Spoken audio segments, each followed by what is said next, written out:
¿Cómo están, amigos? Hoy lunes, inicio de una nueva semana. Nos encontramos en el espacio de diálogo desde casa a través de Voces del Sur con un nuevo invitado. En este día nos acompaña el abogado Víctor Medina, quien es ex asambleísta y actualmente es el secretario de la Coalición Nacional por la Patria. Víctor, bienvenido al programa Desde Casa, en la que haremos un análisis sobre la corrupción en el Ecuador, la intromisión del Contralor Celi en el CNE y todo lo relacionado a las elecciones generales del 2021. ¿Cómo ha pasado usted? Bienvenido.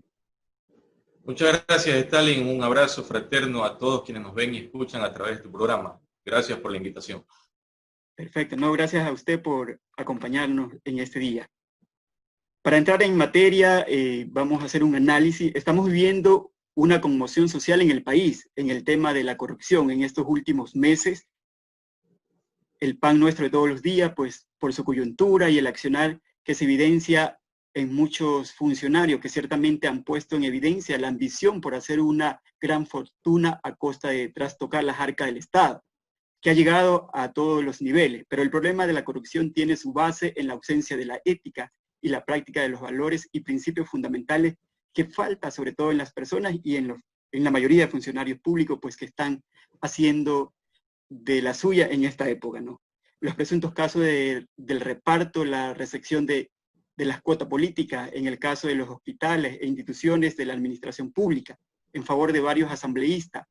Antes evidenciamos el tema de los posibles sobreprecios por las compras de insumos médicos para enfrentar a la crisis sanitaria por COVID-19, la adquisición también de kits de alimentos también, que fue otro tema, entre otros casos. Con esta descripción, ¿qué opina de todo esto, ex asambleísta? ¿Cómo analiza el tema de la corrupción? ¿Existirá esa persona que tiene el poder y están los repartos a vista de todo? ¿Qué dice usted? Bueno, Stalin, es importante hacer una reflexión comparativa. El Ecuador, antes de la década ganada, liderada por el expresidente Rafael Correa, ocupaba los encabezados de las listas a nivel internacional en temas de corrupción. 10 años, un gobierno que dio prosperidad, democracia, seguridad económica, política, jurídica y miles de obras, incluyó una lucha inclaudicable contra la corrupción. De ahí vemos algunos casos, ex asambleístas presos, ex ministros procesados, ex funcionarios procesados, etc. Eso se vivió en la década de Rafael Correa. Pero fueron suficientes 3 años de gobierno, del peor gobierno de la historia, para que en ese sentido se nos vuelva al viejo país. Es decir, retrocedimos por lo menos 30 años en democracia al Ecuador del tongo, del reparto, de los acuerdos, entre comillas, entre políticos, entre dirigentes de las mafias políticas, porque en realidad actúan así, actúan con una estructura mafiosa, delincuencial. Y eso se ha notado mucho en la crisis sanitaria de COVID-19 en Ecuador, que golpeó muchísimo a las familias ecuatorianas, no solamente con la pérdida de la vida de miles de ecuatorianos, sino también la peregrinación en los hospitales, en sus casas. Recuerden ustedes la crisis bastante fuerte que tuvimos en Guayaquil, donde los cadáveres permanecían en las aceras, en el interior de los domicilios, etc. En esa crisis, cuando la familia lloraba a sus familiares, a sus amigos, a sus vecinos, a sus conocidos, los delincuentes de cuello blanco estaban haciendo de las suyas. Pero esto es permisible solamente porque en el Estado se orquestó toda una repartición de sus instituciones, de sus funciones, de sus empresas públicas, y eso empezó prácticamente de la mano de la traición que hiciera el presidente Moreno a la Revolución Ciudadana y al pueblo ecuatoriano, porque el pueblo ecuatoriano votó por un proyecto político que continúe con el país en vía de desarrollo, de prosperidad, de derechos, etc. Pero ¿quién trajo a Bucarán al Ecuador? Lo trajo el gobierno de Moreno. ¿Quién lo fue a ver a Bucarán a Panamá? Lo fue a ver José Serrano, lo fue a ver Eduardo Mangas. El uno presidente de la Asamblea, el otro una coyuntura muy fuerte en el gobierno de Moreno, y ahí es que inicia toda esta situación. Después de esto, Víctor, vino la consulta popular, que creó el Consejo de Participación Ciudadana transitorio que lo lideró Trujillo. Y en el Trujillato es que se permite justamente tener un contralor usurpador, una fiscal con una calificación de un examen de capacidades de 10 sobre 20, y secuestraron la Corte Nacional, el Consejo Nacional de la Judicatura, superintendencia, etc. Eso es producto de la consulta inconstitucional y del reparto del país. Es decir, este gobierno ha sido eficaz, ha sido eficiente para moldear al Estado y repartir sus instituciones para que la corrupción vuelva a institucionalizarse como lo fue antes de la década ganada que lideró Rafael Correa.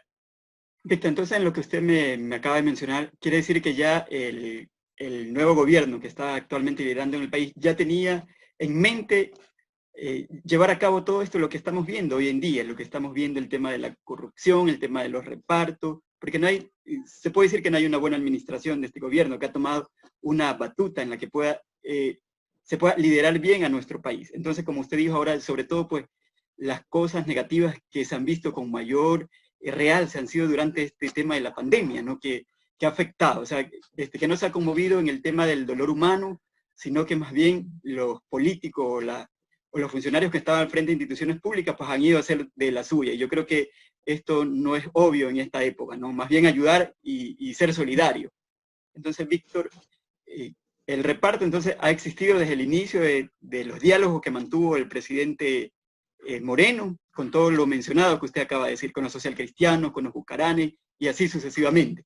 Sobre todo, pues también con la banca que ha tenido su rol protagonista dentro de este proceso del gobierno de Lenín Moreno. ¿Qué dice usted?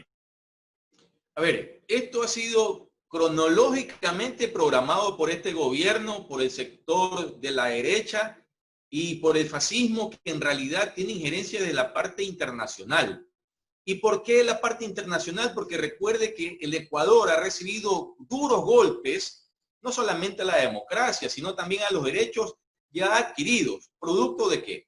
Producto de la firma del acuerdo con el Fondo Monetario Internacional, que ha permitido, en este caso, permitió que en octubre pasado del año 2019, hubo una fuerte protesta social producto de la regresión de derechos, eliminación de los subsidios a los combustibles, etc. Esas son las cosas que también ha puesto en agenda el gobierno y que en estos momentos, producto de esa firma del acuerdo con el Fondo Monetario, se ha creado precarización laboral, despidos intempestivos, toda una estructura a nivel de la Asamblea en cuanto a leyes que permitan el despido de los trabajadores. Es decir, que no solamente se golpeó con la corrupción, que no solamente se golpeó con la muerte de los ecuatorianos. En estos momentos se está golpeando también, dejando en la calle sin empleo aproximadamente 18.000 funcionarios públicos. Pero antes de estas decisiones ya hubieron miles de despidos masivos.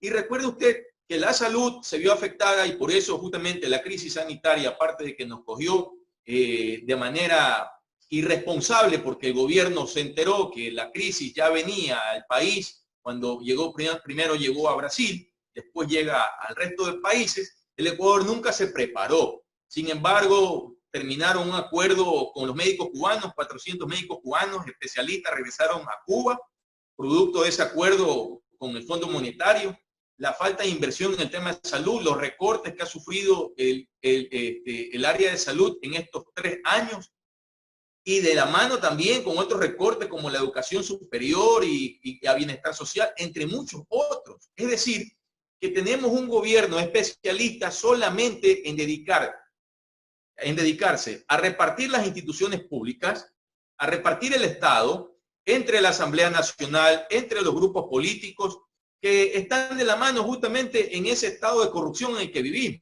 Pero más allá de eso, Stalin, también el Estado ha sido eficiente en la persecución política.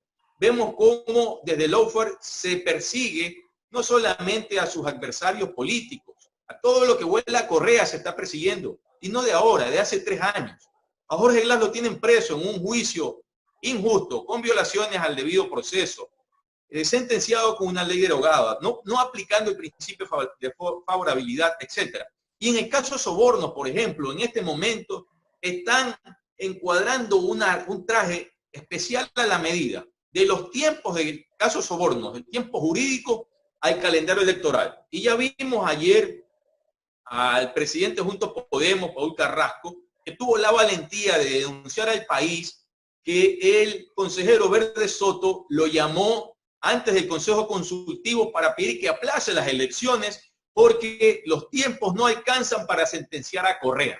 Es decir, desde el gobierno, desde sus aliados políticos, los que cogobiernan, están haciendo esta persecución inclaudicable en contra del líder de la Revolución Ciudadana, Rafael Correa. ¿Por qué? Por el temor que le tienen de que sea candidato y de que vuelva al poder. Por supuesto, el presidente Correa ha dicho que de ser candidato, de permitírsele ser candidato, iría a terciar para la vicepresidencia de la República, y en ese sentido, pues, corre el riesgo los intereses de la banca, de la prensa, de la derecha neoliberal y de incluso el Fondo Monetario Internacional. Entonces, todo ese poder hegemónico es el que está trabajando en la persecución política en contra del progresismo, en contra de quienes dieron prosperidad, desarrollo y derechos en el país. Todo eso se ha generado en estos 3 años de Stalin, sumado ya a lo que hemos hablado sobre la corrupción. Pero claro, Víctor, miren hasta dónde nos ha llevado este gobierno. No claro, tenemos Víctor. seguridad económica, no tenemos seguridad política, no tenemos seguridad jurídica. Víctor, Usted ahí, manifestó la corrupción a todos los niveles y yo le voy a citar que está en el nivel más alto.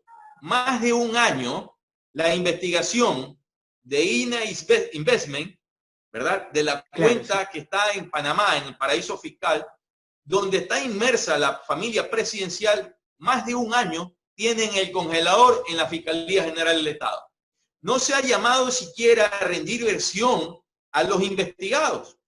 No se ha llamado. Entonces, vemos ahí nosotros una especie de justicia a la carta. Y por otro lado, vemos que el caso Sobornos camina a la velocidad de la luz a fin de lograr una sentencia ejecutoriada que impida la candidatura de Rafael Correa. Eso es lo que ha hecho este gobierno. Y en cuanto a obras, yo le pregunto a usted, Víctor, ¿usted ha visto alguna obra de este gobierno en estos 3 años? Yo lo único que he visto es que le cambian el membrete de la Revolución Ciudadana de Ecuador a Mala Vida por el gobierno de todos, el arbolito con las hojitas que se caen, etc. Esa es la obra de Moreno. Moreno no ha hecho 1 kilómetro de carretera, no ha hecho un hospital, no ha hecho una escuela, no ha hecho un UPC, no ha fortalecido la seguridad, nada. No ha hecho absolutamente nada. Pero sin embargo, la deuda pública ha crecido mucho más que lo que generó 10 años de transformación de la patria. Ahí usted ve las diferencias, querido Stalin. Claro, Víctor, sobre todo como usted fue asambleísta también, yo le quiero consultar en este tema, y ya vamos a tratar también el tema más a profundidad, el que tiene que ver con las elecciones, ¿no? ¿Qué va a pasar también y lo que está pasando en este día? Víctor, ¿usted me podría hacer una diferencia desde cuando usted era asambleísta en el periodo 2013-2017, en la época del gobierno de Rafael Correa, que no se daban estos hechos de corrupción y sobre todo de los asambleístas, pero ahora vemos que salen a la luz muchos casos, ya hay un asambleísta detenido y muchos temas que tienen que ver con este tema de los repartos. ¿Por qué se debe esto? ¿Por qué en aquella época no se daba y ahora se ve más este tema? Pese a que usted ya lo ha mencionado, ¿no? Pero sí háganos una descripción más clara. Stalin, cuando nosotros participamos en las elecciones del 2017, del 2013, para el periodo legislativo 2013-2017, el pueblo ecuatoriano confió tanto en el proyecto de la Revolución Ciudadana que le dio Alianza País en ese entonces 100 curules en la Asamblea. Nosotros, como proyecto político, no necesitábamos de ninguna alianza, de ningún partido político, etc. Eso permitió que nosotros pensáramos siempre en función del país, en función de la patria, y nunca se dieron estos casos de corrupción en cuanto a buscar hospitales, empresas públicas, contratos, etc. Nosotros nos dedicamos a servir al país, a la patria. Creamos leyes, fiscalizamos y hacíamos recorridos en territorio para ver si las leyes que creábamos causaba efectos colaterales en cuanto a regresión de derechos. ¿Qué funcionaba y qué no funcionaba de la ley? Hacíamos conversatorios, socializábamos la ley. Ese era el trabajo que se hacía en ese periodo legislativo que de hecho lo lideró Gabriela Rivadeneira en el Parlamento ecuatoriano. Pero era un proyecto político con un horizonte, con un liderazgo fuerte del gobierno de Rafael Correa. En esta ocasión se da porque Moreno, en el acuerdo de la repartición del país, recuerden que los asambleístas son electos también pues, por partidos políticos. Y en esas cuotas de poder que se repartieron entre los caciques de los partidos, también pidieron tajadas los asambleístas de la mayoría móvil. Y de la mayoría móvil porque resulta de que el gobierno no tiene una mayoría absoluta en la asamblea y necesita de la aprobación de algunas leyes. Y ahí, por ejemplo, no es solamente que se repartieron algunos contratos o empresas con asambleístas de otras bancadas. En lo general, casi en su totalidad, la repartición de espacios públicos fueron de su propio partido político, Alianza País, el que se lo robaron a la Revolución Ciudadana. Nosotros en octubre salimos a protestar, levantamos nuestra voz de protesta, lo hicimos en este año, una vez que pasó el pico más fuerte de la pandemia en Guayaquil, salieron algunos colectivos de trabajadores y todo eso a fin de reclamar los derechos de los trabajadores, que en este momento se permite la tercerización, el despido intempestivo, se permite el despido por fuerza mayor, se permite también la reducción de la jornada laboral, la reducción de sueldos, etcétera. Y los despidos, a eso salimos. Nosotros hemos hecho una propuesta clara, pero ya en estos momentos nosotros tenemos que pensar más bien en una manera democrática, llegar a las urnas de un proyecto político que le permita recuperar el país y brindarle la prosperidad y la vía de desarrollo que tenía. Claro, Víctor, a su criterio, ¿qué considera que hace falta para endurecer las leyes en el Ecuador, sabiendo que usted también fue legislador? Ya que en la Asamblea Nacional es la primera función del Estado, pero en cuanto a normas se deja mucho que decir, también en materia social, la seguridad, sobre todo también el tema de las garantías para las personas no existe, mucha persecución política también, como usted dijo, pero ¿cuál sería esto que falta para endurecer las normas, que en realidad la gente también vea y diga, no, existen leyes que me van a sancionar y que van a ser claras y justas? Pero esto creo que sí al país le falta mucho endurecer el tema de las normas, de las leyes que salen de la misma asamblea. A ver, yo considero que el problema no está en la norma, el problema está en cómo se aplica la norma. El problema está en cómo, por ejemplo, a Jorge Glass no lo sentenciaron con el Código Orgánico Integral Penal, sino que lo sentenciaron con el Código Penal antiguo. No aplicaron el derecho a la favorabilidad del reo, por ejemplo. Y ahí no hay un problema de la norma, ahí hay un problema del administrador de justicia, del operador de justicia, del juez. Ahí hay un problema de la fiscalía, que no actuó con objetividad, con imparcialidad, sino que tenía una situación política. Es decir, se trata de confundir al pueblo que el problema es la norma. El problema no es la norma, el problema es que cuando usted pretende judicializar la política, entonces ahí la norma queda frágil, porque resulta que la norma no está hecha para eso. La norma está hecha para castigar infracciones. En el caso penal, infracciones de tipo penal, vía contravención, delitos, etc. Pero si usted no quiere aplicar la norma y busca, en este caso, la forma de cómo presionar al administrador de justicia, cómo presionar a la fiscalía, entonces no hay norma que sirva en este estado. El problema no es la norma, el problema es la intromisión de la función del Estado en algunas otras. Nosotros como Ecuador tenemos 5 funciones. Claro. Legislativa, ejecutiva, transparencia y control social, electoral, ¿verdad? Y en ese sentido, vemos cómo claramente este gobierno ha sido claramente intromisor entre las otras funciones del Estado. Un caso fresquito, el tema de la Contraloría, por ejemplo, en la función electoral. Claro. Sí, Víctor, y eso es lo que ha pasado. Es decir, ya vamos a cerrar el tema de la corrupción y todo lo que hemos tratado para entrarnos al tema de la política. Perdón, de lo que tiene. Stalin, el gobierno ha metido mano en todas las funciones y por eso tenemos a un asambleísta como Daniel Mendoza procesado en este momento, ¿verdad? Está una investigación vía instrucción fiscal por el tema de peculado, repartos de puestos públicos, entre otros delitos que se investigan. El asesor de él lo encontraron con más de $500.000 en efectivo. ¿Cómo así un asesor de un legislador tiene tanto dinero? Y en los allanamientos en sus casas coinciden que, sumado todo, da exactamente el 10% del valor de la obra del hospital de Pedernales. Entonces, ¿quién repartió los hospitales? ¿Quién repartió los contratos? El repartidor, pues. En este caso, pues se presume que es la ministra de gobierno. Pero si no hubieran ese tipo de intromisión, no hubiera pues el tipo de corrupción al nivel que tenemos, Stalin. Así de sencillo. Entonces, desde este gobierno es que se le mete la mano a todas las funciones del Estado y no tenemos seguridad jurídica. Recuerde hace un momento que yo le dije que no tenemos seguridad jurídica, política y económica. Entonces, en la seguridad jurídica se vulnera la ley, se violenta la ley y a cambio de eso lo que se hace es un juicio político utilizando la justicia. Eso es lo que tenemos en el Ecuador en este momento. Por supuesto, Víctor. La corrupción política en el Ecuador es un hecho que está a la vista de todos, ¿no? Por tanto, estamos obligados también como ecuatorianos a combatir este flagelo que impide el desarrollo de los pueblos y la formación de valores ciudadanos.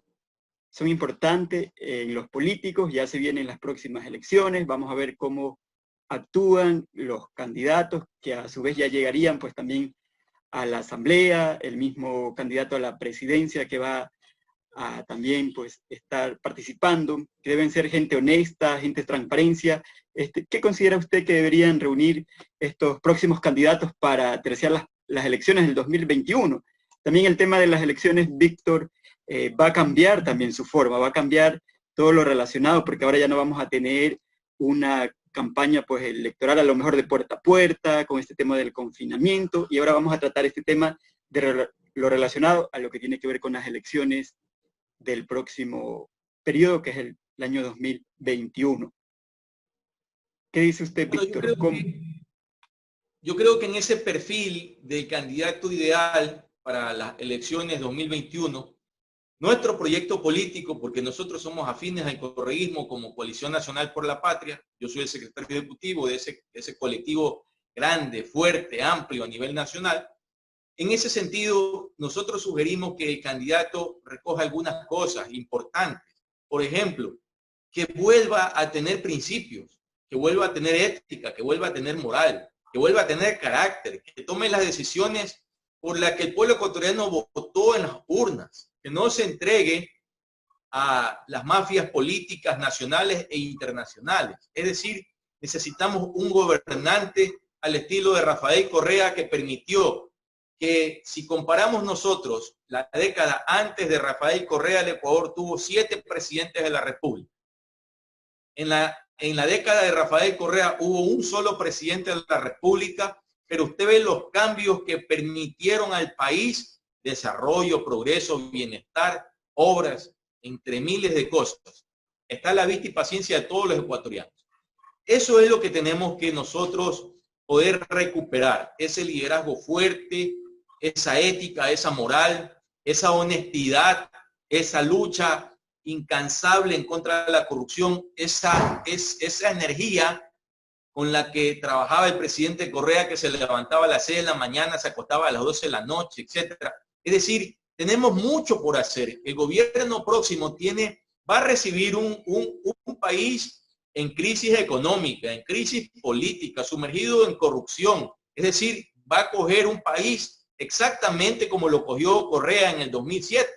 Se repite la historia otra vez. Claro, querido Stalin. Así es. Exactamente, se repite la historia.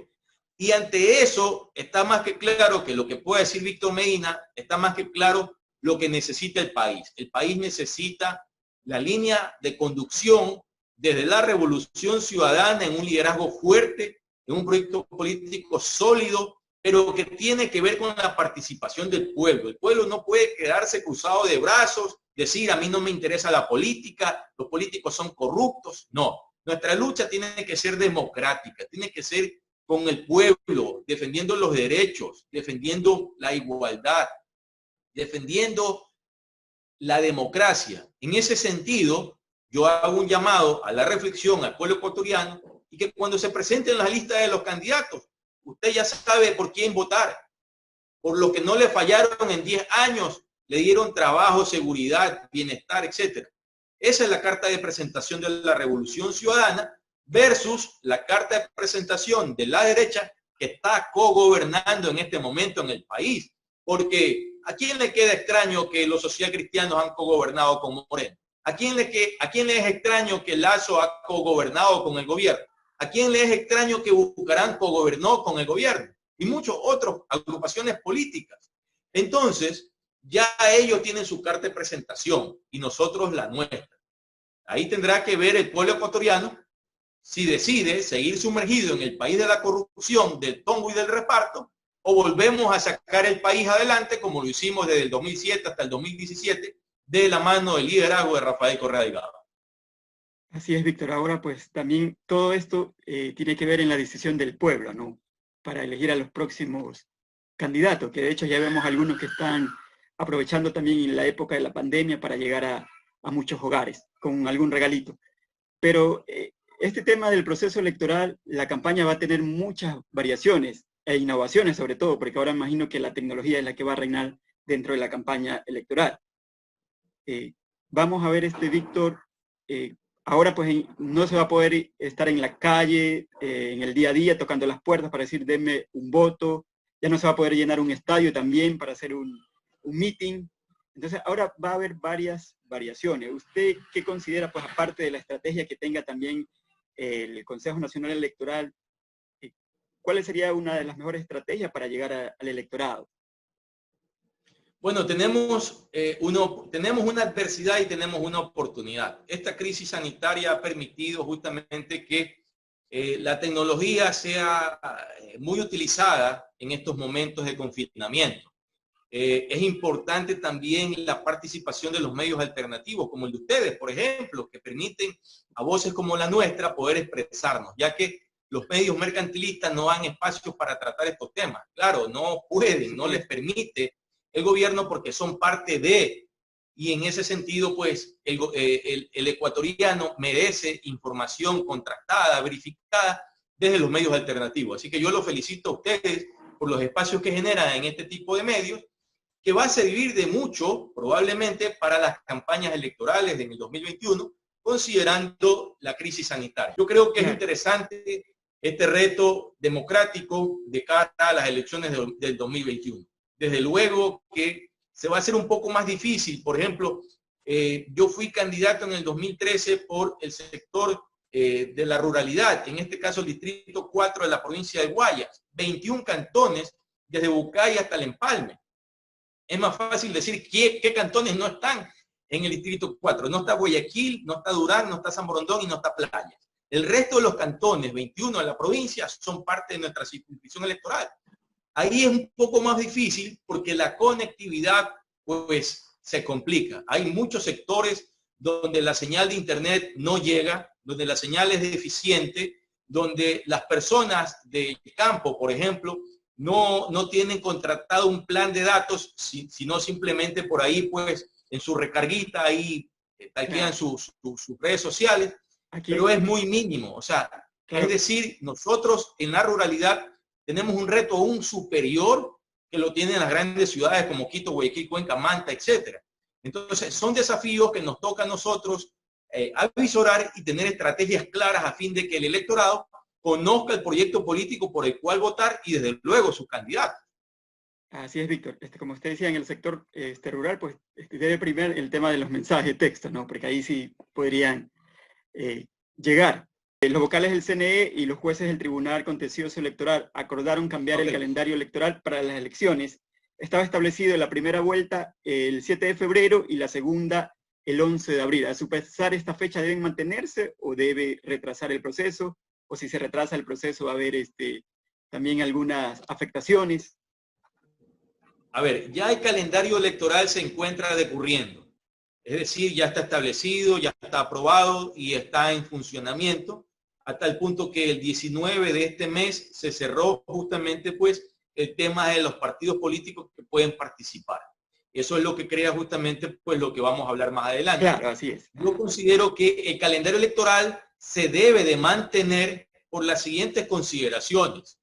Lo que no recoge la propuesta de quienes hacen el aplazamiento de las elecciones no consideran que la función electoral tiene el Tribunal Contencioso Electoral que administra justicia electoral.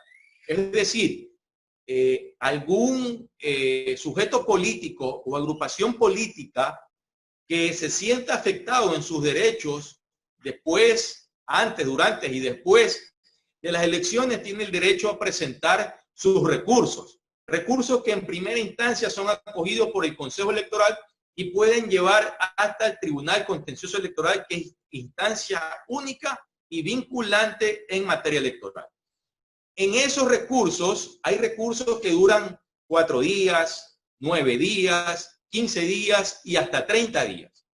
Es decir, que si se retrasa, como pretenden estos señores dirigentes políticos que hicieron la propuesta de aplazar las elecciones, respetando las posesiones de los dignatarios electos, si se aplazan las elecciones, no están considerando los recursos que se podrían plantear por parte de las agrupaciones políticas y de los sujetos políticos. Es decir, pretenden dejar en indefensión a quienes se sientan afectados en sus derechos.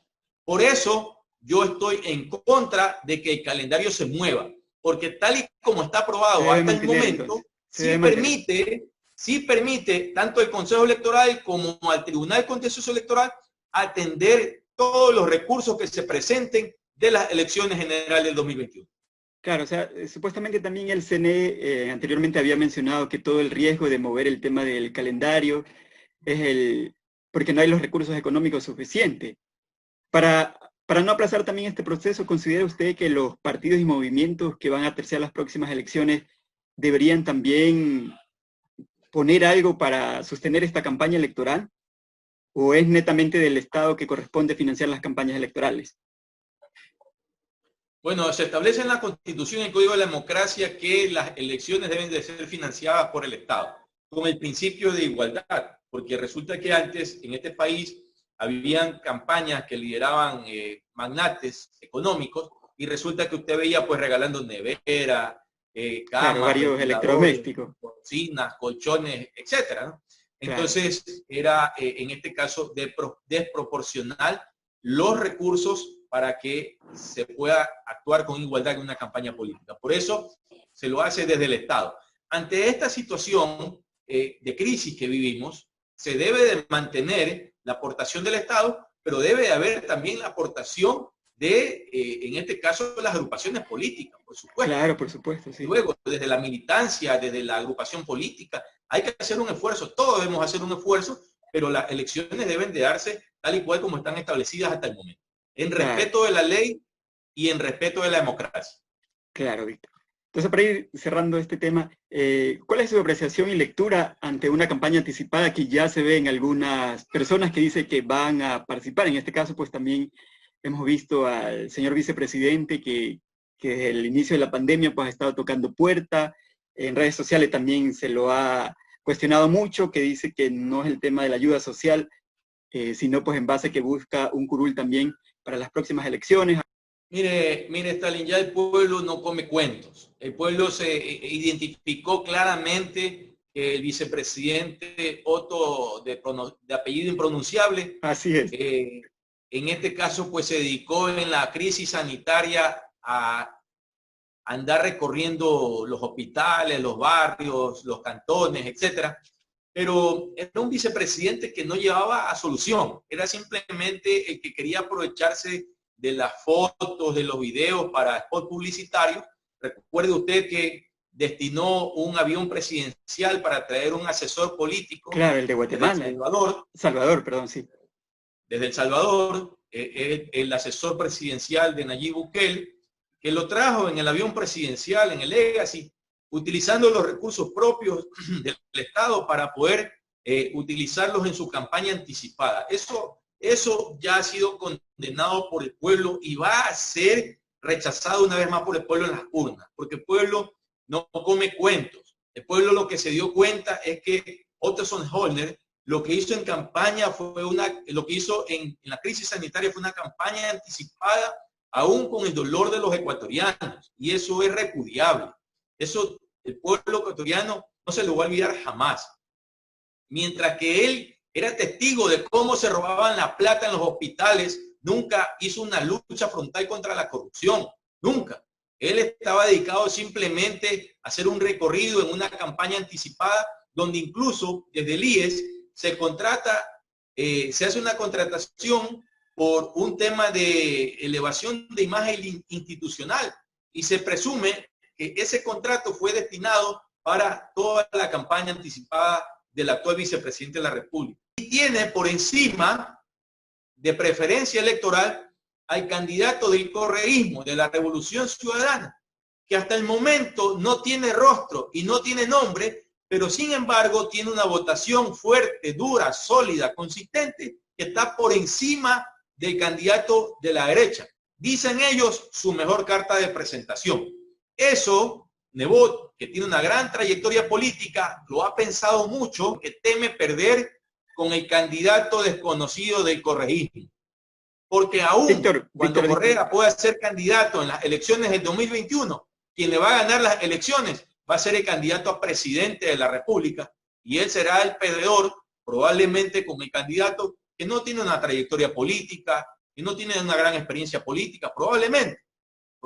Habrá que ver qué candidato pone Revolución Ciudadana en Compromiso Social, lista 5, pero esos son los temores de Nebot. Quiere decir, Víctor, con lo que usted me acaba de mencionar, el tema, pues, que son puntos positivos de todo lo que hemos evidenciado, el tema de la corrupción, todo lo que se vivió en la pandemia. Esto puede tener muchas ventajas el candidato de la Revolución Ciudadana para terciar las elecciones. Esto es un punto positivo, que a lo mejor la derecha o el proceso como se mantiene y del mismo gobierno, que a lo mejor pondría a terciar ahí las elecciones al vicepresidente, ya la gente se ha dado cuenta cómo ellos han venido actuando y le dan un punto a su favor nuevamente a la Revolución Ciudadana. Podría... Mire, lamentablemente podría decirse que sí son puntos positivos, y digo lamentablemente porque resulta que esos puntos positivos, entre comillas, que se podrían generar a nosotros, al correísmo, viene producto del saqueo a las arcas del Estado, del mal manejo de la crisis, de la regresión de los derechos de los trabajadores, de la venta de las empresas públicas, de la falta de obras del Estado, del país de la corrupción, entre muchas otras cosas negativas que el gobierno ha cometido en estos 3 años y que el pueblo está cansado. El pueblo está cansado de Moreno y de toda su camarilla de sinvergüenzas que han liderado este gobierno en estos 3 años. Entonces, ve en la Revolución Ciudadana un proyecto político serio, honesto, firme, que podría sacar adelante al país. Pero es muy lamentable que nosotros tengamos réditos políticos de la destrucción de la patria. Nosotros queremos tener los réditos políticos, lo que hizo la Revolución Ciudadana en una década ganada, con obra, transformación, que está a la luz de todos. Esos son los réditos que debería reconocer la sociedad y los que nosotros deberíamos poder plasmar en nuestro plan de trabajo para para llevar al Ecuador en la continuidad de un país en vía de desarrollo. Sin embargo, es importante reconocer que los errores de la derecha y de este gobierno, pues seguramente van a beneficiar a nuestro proyecto político que está plasmado en el corazón del pueblo y que está en la mente de los ecuatorianos, porque todos los días ve y disfruta de las obras construidas en el gobierno de la Revolución Ciudadana. Por supuesto, Víctor. Ahora sí le vamos a dar paso para hablar del tema que yo en 2 ocasiones lo interrumpí. Existe actualmente una pugna entre el Consejo Nacional Electoral y la Contraloría General del Estado por una clara intromisión donde Pablo Celi busca la destitución de la presidenta del CNE, Diana Tamaín, y de 2 vocales. A su criterio, todo lo que está pasando, lo que está haciendo pues el señor Celi, ¿esto es algo inconstitucional o cómo usted lo califica? A ver, yo primero quiero rechazar la intromisión del usurpador de la Contraloría en una función del Estado donde no tiene competencia. CELI no tiene competencia para en este momento emitir un informe que exija la descalificación de 4 agrupaciones políticas que para ellos es de mucha preocupación. Es de mucha preocupación Compromiso Social, lista 5. Pero ahí meten a otros como para decir que a la final no es contra el correísmo, que es simplemente de todo. Y ahí está un hermano del presidente que tiene su movimiento, que es nuevo, está Paul Carrasco, está en este caso Justicia Social y está Compromiso Social, lista 5. Pero vea, Stalin, Compromiso Social tuvo participación en el 2017 con candidato a presidente de asambleísta, en la consulta popular y también en las elecciones seccionales del 2021. Es decir, es un partido político que tiene al menos 3 participaciones democráticas electorales y que ya es una cosa juzgada que se pretende en una triquiñuela del Contralor querer eliminar Compromiso Social con el único objetivo de bloquear al correísmo. Probablemente ellos están conscientes de que Correa no va a tener una sentencia ejecutoriada y que sí va a ser candidato a vicepresidente. Y entonces, en esta jugada, pretenden dejarlo sin partido político. Esa es la situación que se viene fraguando desde la Contraloría, que es otro de los brazos de persecución coercitivo del gobierno de Moreno y que actúa en este momento con intromisión. ¿Por qué con intromisión? Porque la Contraloría no tiene competencia para este caso de poder inscribir o eliminar las agrupaciones políticas. Eso compete exclusivamente al Consejo Electoral y al contencioso electoral, que por cierto ya fue tratado y fue ratificado en enero del año pasado. Compromiso Social y las otras 4 agrupaciones han sido ratificadas por el Consejo Nacional Electoral y por el contencioso electoral en un proceso que se llevó al interior de esa función y que ha sido ratificada en única instancia con rango de sentencia en el fallo del Tribunal Contencioso Electoral. Por lo tanto, lo que está haciendo CELI no solamente es que es ilegal, es inconstitucional y es una intromisión flagrante a una función del Estado. Debería el Consejo Electoral presentar la denuncia en contra del usurpador de la Contraloría ante el contencioso electoral a fin de que lo destituyan. Claro, respetando las garantías del debido proceso, el legítimo derecho a la defensa, etcétera. Pero en este momento CELI está queriendo entorpecer el proceso electoral y la ley manifiesta que quien pretenda hacerlo o lo haga tiene sanciones que van hasta la destitución. Por lo tanto, yo sí considero que es oportuno que esta mayoría valiente de consejeros, encabezado por la presidenta Atamaín, le ponga un freno a este usurpador que ha hecho en estos 3 años lo que les da la gana. Lo que les da la gana. Recuerde usted que en el diálogo con el sector indígena, él estuvo presente, no tenía por qué estarlo, y era prácticamente el secretario que redactaba el acuerdo para desvirtuar las protestas sociales. Es decir, es un tipo muy hábil que busca tener tentáculos por todos los lados y que es utilizado por el gobierno de Moreno como un brazo coercitivo que persigue y que pretende castigar a nivel penal, administrativo, civil, etcétera, en las competencias de la Contraloría. Ya lo ha hecho. Pero en esta ocasión no es de competencia legal ni constitucional de la Contraloría de inmiscuirse en un proceso electoral. Eso debería costarle la remoción, la destitución inmediata una vez que se agoten todas las garantías procesales en la apertura del expediente que corresponde en el contencioso electoral. Por supuesto, Víctor. Por honor al tiempo, también quedan muchas preguntas, muchas interrogantes que hacer, pero para ya ir finalizando, entonces, Víctor, quiere decir que toda pues, esta intromisión del Contralor que se ve, esto quiere decir que se avisora un temor ante la posible participación del señor Rafael Correa en las próximas elecciones. Por eso también es que se busca destituir al movimiento. Por supuesto que sí, Stalin. Y mire, no es solamente el temor a Rafael Correa, que ha demostrado un liderazgo fuerte, sólido a nivel nacional en la década ganada, sino también reconocido a nivel mundial. Antes en el Ecuador, cuando se hablaba del Ecuador antes de la Revolución Ciudadana, eran por actos de corrupción y porque algún político se fue del país huyendo y pidió exilio, etc. En la década de la Revolución conocieron al Ecuador no solamente por las Galápagos, sino también por un presidente que se anhelaba en Europa, sobre todo en el viejo continente, y eso ha permitido un liderazgo a nivel internacional reconocido, de una trayectoria de un líder político que transformó al país. En ese sentido, Stalin, yo sí quiero hacer una reflexión de que estos golpistas, estos fascistas, estos cogobernantes de Moreno, no solamente le temen al liderazgo de Rafael, no solamente le temen al proyecto político de Revolución Ciudadana, le temen al pueblo ecuatoriano, porque saben perfectamente que si Rafael Correa es candidato a vicepresidente de la República, ganaríamos las elecciones en una sola vuelta. Y ahí perderían sus privilegios, la banca, los partidos políticos, en este caso los asambleístas corruptos, el contralor, la fiscal, el Consejo de la Judicatura, etcétera. ¿Por qué? Porque una de las propuestas del expresidente Correa y de la Revolución Ciudadana es que de ganar las elecciones es necesaria una Asamblea Nacional Constituyente que permita rever todo el desastre que ha hecho Moreno en estos 3 años de gobierno, si se le podría llamar gobierno.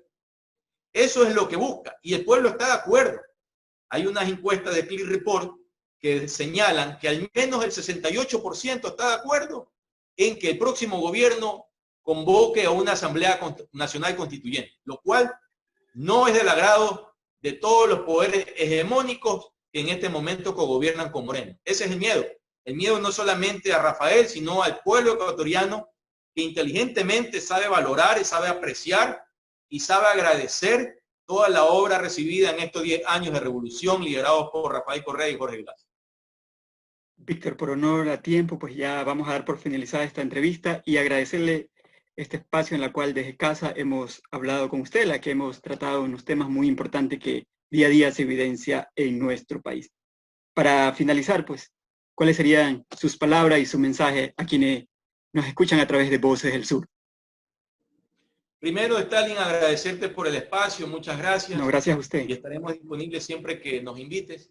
Y en este sentido, mi mensaje a los ecuatorianos es que decirles, recordarles que nosotros los ecuatorianos somos gente honesta, somos gente trabajadora, somos gente que nos gusta salir adelante, que nos caemos, nos levantamos, nos sacudimos y seguimos adelante. Los corruptos son pocos, son mínimos. A esos hay que combatirlos, a esos hay que llevarlos a la justicia, en un justo juicio, condenarlos y que paguen la condena que la ley determina. Pero que eso no nos robe la esperanza, que eso no nos robe el sueño, que eso no nos robe que el Ecuador que nosotros anhelamos para nuestros hijos, nuestros nietos y para todos los ecuatorianos es un Ecuador de prosperidad, de paz, de armonía, de seguridad económica, jurídica, política, de empleo digno, de eliminación de la pobreza.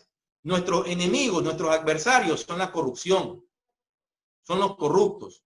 Ante eso tenemos que luchar juntos, unidos, dejando las diferencias a un lado. Dejémonos que a la final alguien se equivocó y de pronto algún líder social pudo apoyar la consulta popular porque lo engañaron, etc. Y en este momento no es bienvenido. No, por lo contrario. Este momento es de unión, porque solo unidos podemos vencer a todos estos poderes hegemónicos que en este momento han destruido la patria. No es sencillo, Víctor, las próximas elecciones. Tenemos como contrarios a nosotros toda la derecha, todo el gobierno, el Fondo Monetario Internacional y también todos los medios de comunicación de carácter nacional que han sido cómplices del desastre de esta patria.